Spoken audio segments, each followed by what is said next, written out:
So first off, if you look around the room and we pretend we're going to admit a patient coming in for high-risk suicide, you could think about what could be dangerous, harmful, what can cause, what they can barricade with, what they can hang themselves on, any type of injury, ingestion, or suffocation. So all those things we'll have to think about and remove. We'll call, once we know that a high-risk suicide patient's coming, we'll call engineering and we'll ask them to zip tie our call bell and then our emergency pool in the bathroom so that they can't hang themselves with that. We also have to, once our room is ready, we can go through this environmental safety precautions and room readiness checklist. This, along with the observation form, it's found in that gray file cabinet under suicide. So you would go in and say if it was removed, it was kept for patient safety and unable to be removed, and what mitigation plan you have for that. Most of the time, we're going to be one-to-one sitter who is within direct eyesight and can intervene immediately. So some of these things we won't have to take away.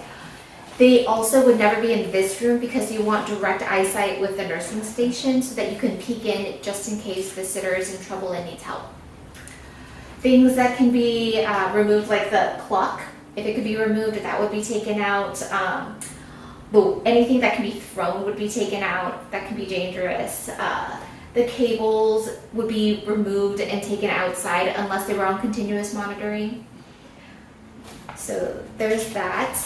When you have your room readiness ready to be checked, the nurse, the house soup, and security would have to come and make sure that it was okay.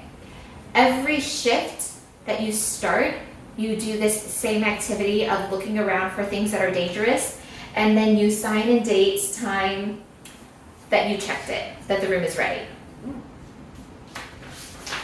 Whenever a visitor comes after they leave, you make sure they didn't leave anything that could be dangerous for them as well.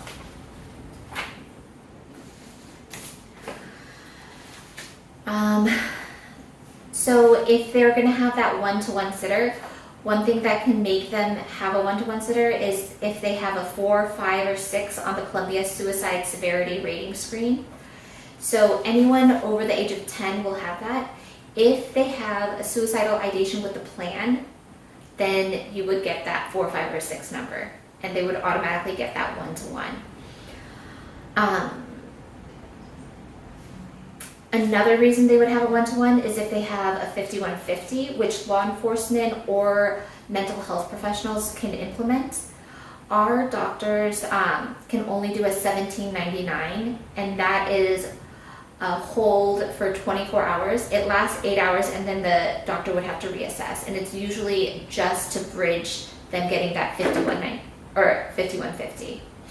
And that one lasts for 72 hours and then would have to be renewed. If they're going to another facility, that 5150, because it's an electronic document, would have to be printed and sent with them. We talked about room safety. When they come in, you would inventory their belongings to make sure everything was secure and safe for them. You would order a safety meal tray. So you go to their active orders, go to their diet, and then modify it to safety meal tray, and then it's within your scope to do. So you don't need a cosign. And then you also need to make sure they have a psychiatric consult. So you go to Health Connect, notes, consult, and psychiatric, and then fill that out.